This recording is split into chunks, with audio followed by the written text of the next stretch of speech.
talk to somebody who's ever been shaken out of their sleep between 3 a.m. and 5 a.m., heart pounding, mind racing, so wide awake when the world is still asleep? Because if that's you, baby, I need you to understand something. That is not just a restless night. That is a divine appointment. That's heaven calling your name. You see, I came here to speak to the warriors, the dreamers, the ones who feel like something is shifting in their spirit in the early hours of the morning. I know it feels heavy sometimes.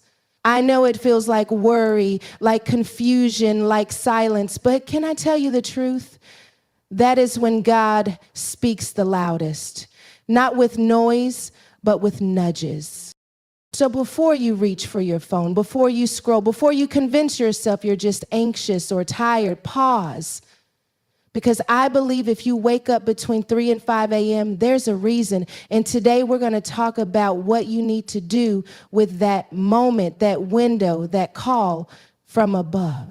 When you wake up between 3 a.m. and 5 a.m., the first instinct for many of us is to groan, maybe roll over, or reach for something to distract us from the silence.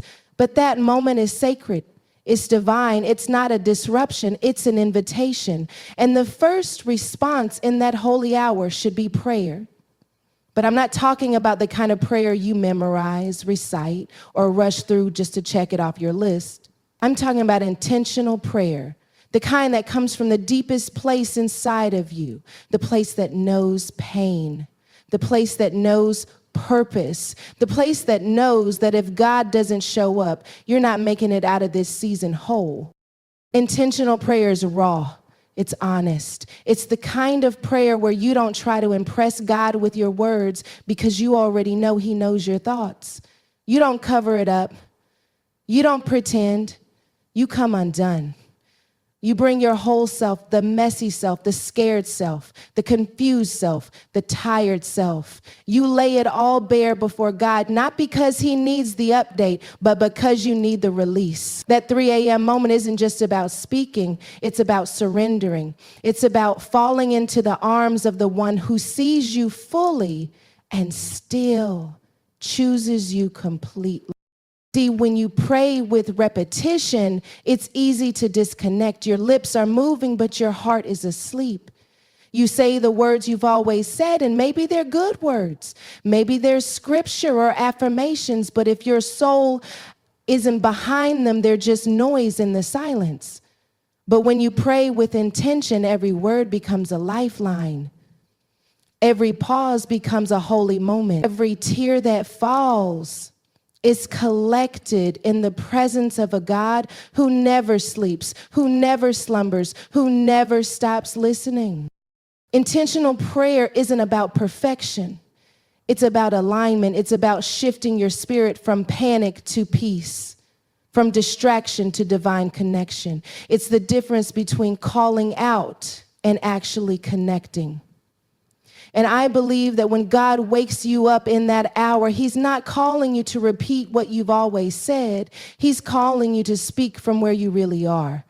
That kind of prayer doesn't require fancy language. It requires truth, the truth about what's hurting you, the truth about what you're afraid of, the truth about how tired you are of being strong for everybody else. That kind of truth becomes a weapon. It becomes a healing. It becomes worship. Sometimes intentional prayer isn't even about talking. Sometimes it's about listening. It's about sitting in the stillness and letting God speak into the parts of you that have been silent for too long. We don't always need more words. Sometimes we need more awareness. God isn't always trying to fix your circumstances. Sometimes He's trying to shift your perspective. But you'll miss it if all you're doing is talking to be heard. Prayer is a two-way conversation. And in the quiet of 3 a.m., when the noise of the world fades away, you can finally hear the whisper of God. You have to train yourself to stop treating prayer like a transaction and start treating it like a transformation. We're not here to place an order with God and hope He delivers in 2 business days. We're here to align with His will, to tap into His power, and to let Him reshape our hearts. Intentional prayer is the kind of prayer that moves things in the spirit realm before anything moves in the physical. It's the prayer that says, God, I don't just want you to change my situation. I want you to change me. So when you wake up between 3 and 5, don't pray like it's a habit. Pray like it's a lifeline. Pray like your breakthrough is in the next breath. Pray like the version of you that you're becoming is on the other side of that conversation. Let your prayer be ugly. Let it be groaning. Let it be loud or quiet or silent if it needs to be. But let it be real. God doesn't need your performance. He wants your presence. Prayer in that hour is powerful because it's vulnerable. There are no masks at 3 a.m. There's no performance, no curated self, no social media highlight reel. It's just you and God. And in that moment, he begins to pour strength into places you didn't even know were weak. He begins to speak peace over battles you thought you'd have to fight alone. He begins to remind you who you really are, not what life called you, not what trauma named you, not what fear convinced you of. He calls you his. And when you step into intentional prayer like that, you don't come out the same. Even if your circumstances don't shift immediately, you do. Your mindset changes, your spirit strengthens, your perspective widens, and suddenly what felt like an interruption becomes an encounter. You stop dreading those early wake-up calls and start expecting them. Because you know they're not random. You know they're a signal that God is doing something in you, through you, and for you. And you wouldn't want to miss that for anything. There's something sacred about the stillness between 3 and 5 a.m. It's like the world hasn't fully woken up yet, but your spirit has. And in that quiet, when your thoughts aren't yet bombarded by demands and distractions, there is a whisper that rises from deep within, a whisper that doesn't always make sense to the logical mind, but resonates with your soul. That whisper is what you need to capture. That's where the journaling comes in. Not the polished journaling, not the curated thoughts or the Instagram-worthy quotes, but the raw, messy, unfiltered truth of what your spirit is speaking before your mind gets the chance to clean it up and make it palatable. See, when God speaks, it's often subtle. It's not always thunder and lightning. Sometimes it's a nudge, a phrase, a name, a vision, a sentence that drops into your chest out of nowhere. Sometimes it doesn't even feel like a full thought, but just a pull. And if you're not paying attention, if you don't honor it enough to write it down, you'll miss it. The mind will talk you out of it. The enemy will distract you. Life will pull you into its chaos. And what God whispered to your soul will be buried beneath the noise of the day. But when you journal, when you put pen to paper in those early hours, you create a space where heaven and earth meet. You give language to the formless. You make the invisible real. You don't need to know exactly what it means. You don't need to make it pretty. You just need to get it out. Because your spirit is trying to speak. Your inner self, the one who's been praying, growing, healing, is trying to rise, and it needs room to do so. It needs space where it doesn't have to compete with your logic, your ego, or your fear. There is power in capturing the voice of your soul before your mind shuts it down. Your mind will always try to protect you. It wants reason, it wants proof, it wants structure. But your spirit doesn't operate on logic, it operates on truth. And sometimes that truth doesn't look rational. Sometimes it says, start the business when your bank account says no. Sometimes it says, let them go when your heart still feels attached. Sometimes it says, move when nothing around you has changed. But if you only let your mind lead, you'll miss what your spirit knows. That's why journaling in that early hour is not optional, it's vital. It's not just about reflection, it's about revelation. It's about allowing yourself to be a vessel. It's about recognizing that some of your greatest breakthroughs, some of your deepest answers aren't going to show up when you're in control. They're going to come when you surrender. When you sit in the dark with a pen in your hand and say, God, I don't know what you're doing, but I'm listening. And then you write. You write what feels strange. You write what feels holy. You write what feels scary. You write what you don't yet understand. And in the process, you start to see patterns. You start to notice that what felt random is actually rhythm, that what felt disjointed is actually divine.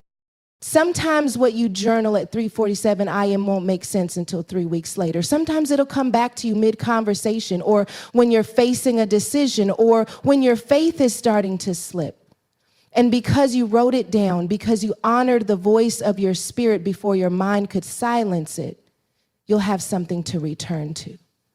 A roadmap, a reminder, a record of what God said before life got loud. That journal becomes sacred ground. It becomes evidence of how far you've come and how deeply you've been guided.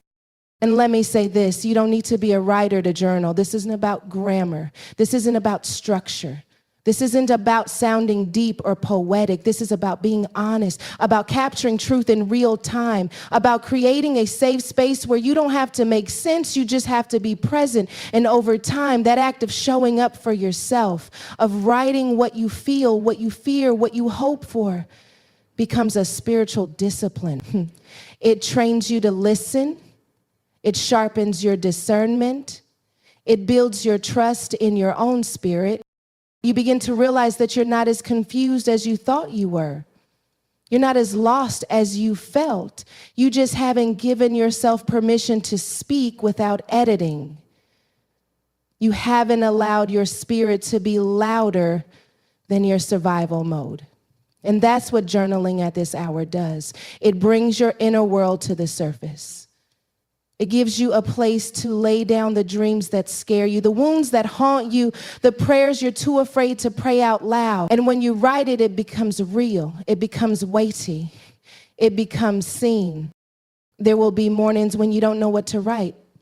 That's okay. Right there. Right, God, I don't have the words. Right, I feel numb. Right, I want to believe, but I don't right now. Because even in the absence of clarity, there is presence. And presence is enough. The act of showing up, of choosing to be still and right anyway, that is faith. That is surrender. That is obedience. You are building a bridge between your earthly self and your eternal call. And that kind of bridge is built one page at a time.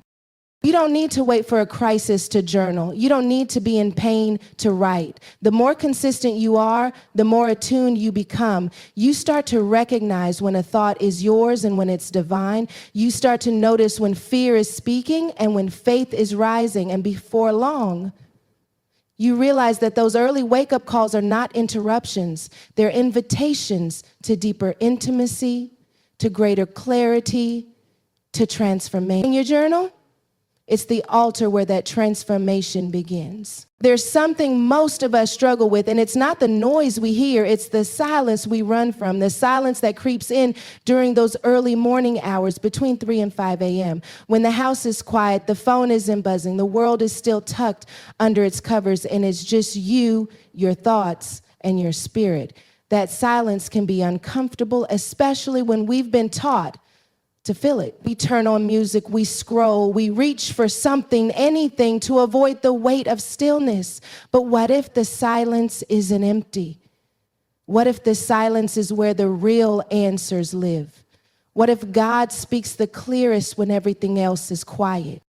Listening in stillness is not about doing nothing. It's about doing the most important thing. It's about choosing presence over productivity. We live in a world that's obsessed with movement, obsessed with output, obsessed with constant noise that drowns out our inner voice. But in those hours before the sun rises, before the day demands your energy, you're given a gift. The gift of quiet, the gift of space, the gift of hearing what you can't hear when life gets loud. And if you always rush to fill the silence, you'll miss what the silence is trying to say. Stillness is spiritual, stillness is sacred, and stillness is a skill. It takes practice to stop reacting, to stop filling every moment with activity, to stop assuming that silence means something is wrong, because sometimes silence is just space for alignment.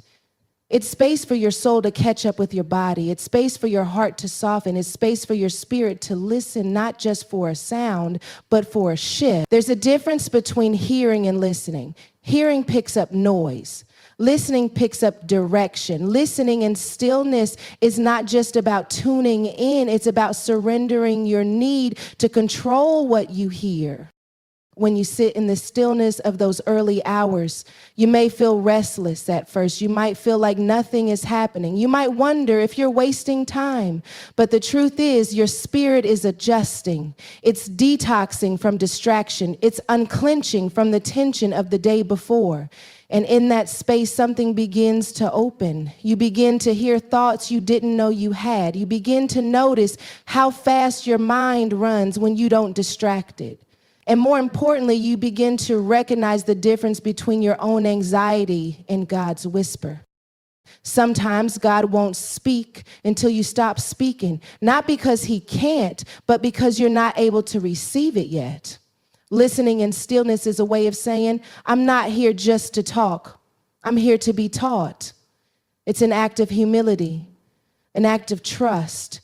A declaration that says, God, I trust what you have to say more than I trust what I want to hear. Because let's be honest, most of us come to God with an agenda. We want answers. We want confirmation. We want peace, but we want it on our terms. Stillness removes the terms. It opens us up to the unexpected. It teaches us to be okay with waiting. It teaches us to sit without forcing a result. In the stillness, you start to become aware of things that normally slip past you. The tightening in your chest you've been ignoring, the repeating thought you've been suppressing, the gentle nudge to forgive, to release, to shift direction. These things don't shout, they whisper. They emerge in silence, and if you don't sit long enough to hear them, they get buried under your busy. There's healing in stillness, but healing takes attention. It takes time. It takes space. And the more you resist it, the more you delay the restoration your soul is craving.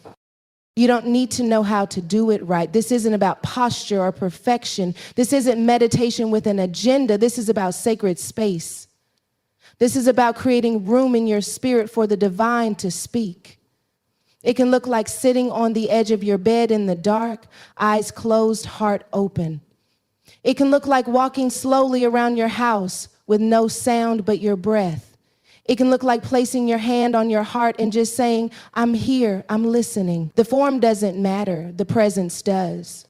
Stillness teaches you to recognize the voice of God in the absence of volume. So many of us wait for signs. We wait for dramatic moments. But God often chooses subtlety, a thought you didn't expect, a peace that settles over you without reason, a quiet strength rising in your chest. These are not accidents. These are signals. And if you're too busy talking, moving, scrolling, or controlling, you'll miss them. The discipline of stillness sharpens your discernment. You begin to feel when something is off. You begin to sense when something is divine. You begin to develop a sensitivity that doesn't require a crisis to hear clearly. There will be times in life when you don't know what to do next, when nothing is working, when prayers feel unanswered and doors feel stuck. And in those moments, your instinct might be to do more, hustle harder, push through. But what if the answer is not in doing more, but in being still more? What if clarity doesn't come from effort, but from alignment? What if everything you're striving to hear is already available, but the volume of your life is turned up too loud? Stillness isn't passive. It's powerful. It's where you remember that you are not your performance. You are not your productivity. You are not your plans. You are a vessel. And vessels must be still to be filled. When you learn to listen in stillness, you start to trust yourself more, not because you suddenly have all the answers, but because you've tuned into the source that does.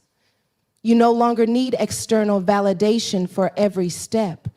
You stop doubting your instincts. You stop overthinking every move because your spirit becomes trained to recognize divine timing, divine rhythm, divine presence. You become less reactive and more rooted, less frantic and more focused. You begin to walk with a peace that confuses people because they think you should be stressed. You begin to carry a clarity that others try to explain logically, but can only be understood spiritually. Stillness gives you access, not just to God, but to yourself. The self beneath the roles, the self beneath the trauma, the self you've been too busy to meet. And once you meet her, you'll never settle for noise again. There's a power in your words that most people underestimate, not because they don't speak, but because they don't speak with authority. They don't realize that what they say before the world wakes up can shift the entire atmosphere of their day. Between 3 and 5 a.m., before your phone starts ringing, before emails pile up, before your name is called 100 different ways, there's a moment that belongs to you. And in that moment, you get to decide how you will show up, not how the world tells you to show up, not how your past says you're supposed to show up, but how your purpose demands that you show up. You set that tone, not by accident, but by declaration.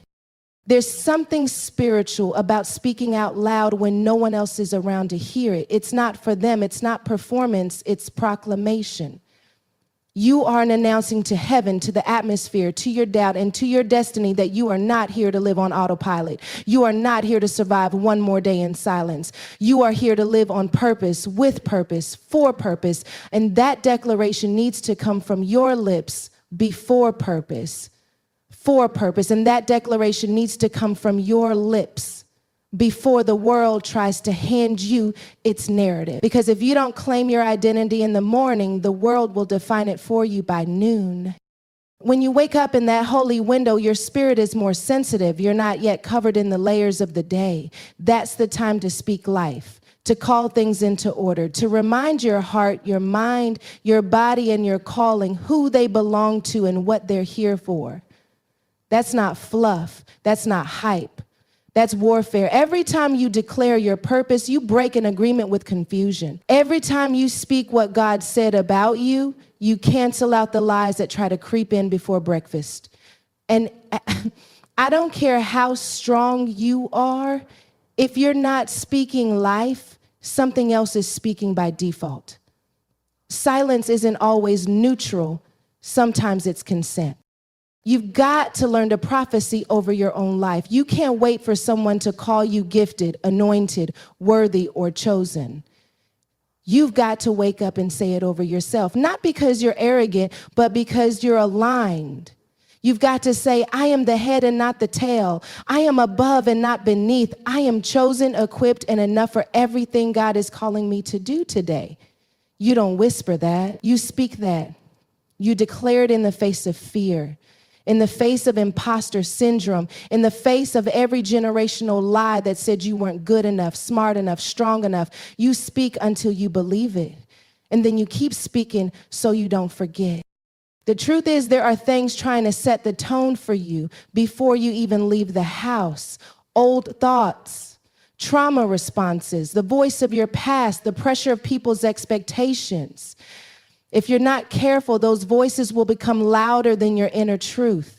And so before anything else gets access to your spirit, you've got to raise your voice. You've got to create the sound that your future can follow. You've got to align your words with your assignment. Don't just speak about what you hope for. Speak from the place of who you already are in the spirit. Don't just react to your circumstances. Respond from your calling.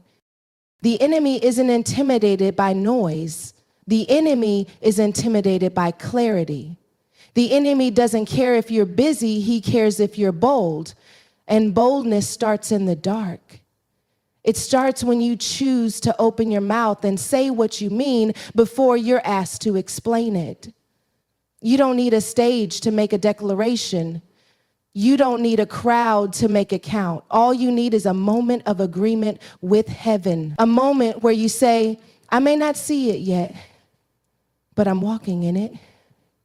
I may not feel it today, but I'm assigned to it. I may not have all the answers, but I am already enough for what's next. That declaration builds muscle in your spirit. It trains you to stop waiting for permission and start walking in authority. You don't have to yell it, but you do have to mean it. This isn't about volume, it's about intention. Sometimes it's one sentence, sometimes it's a string of affirmations. Sometimes it's scripture turned into a statement of power, but the point is, you don't let the world speak louder than your spirit. You don't let comparison mute your courage. You don't let insecurity do the talking when you've been given divine breath to shape the atmosphere around you. Because words build worlds. And before anyone else gets to build yours, you better speak it into alignment with God's vision. Purpose needs a voice. And that voice has to come from you, not your best friend, not your mentor, not your pastor, you, because the most powerful agreement you'll ever make is the one between your mouth and your mission. And the earlier in the day you make that agreement, the stronger you'll be when resistance comes, because it will come. Life will test the words you speak. The moment you say you're free, something will try to trap you. The moment you say you're focused, something will try to distract you. But when you've declared your purpose in advance, you're already ahead. You're already prepared. You're already armored with truth, not just intention. You may not feel strong every morning. That's okay. Speak strength anyway. You may not feel joyful. Speak joy anyway. You may not feel like you're capable. Speak capability anyway. Because your emotions don't get the final say, your spirit does. And your spirit speaks through your mouth. That's why you've got to be intentional about what you say when you first wake up. Your voice is a key, and what you unlock with it will either lead you into power or pull you back into passivity. You've got to take ownership of your day before your day tries to own you. You've got to declare peace before the stress hits. You've got to declare patience before the test comes. You've got to declare love before the offense shows up. That's what it means to lead with your spirit. That's what it means to set the tone. You don't let the atmosphere dictate your posture. You bring your own weather. You walk into every room already clear on who you are. And that clarity, it starts in the dark. It starts when no one is watching. It starts with your voice and your vision meeting in the quiet hours of the morning.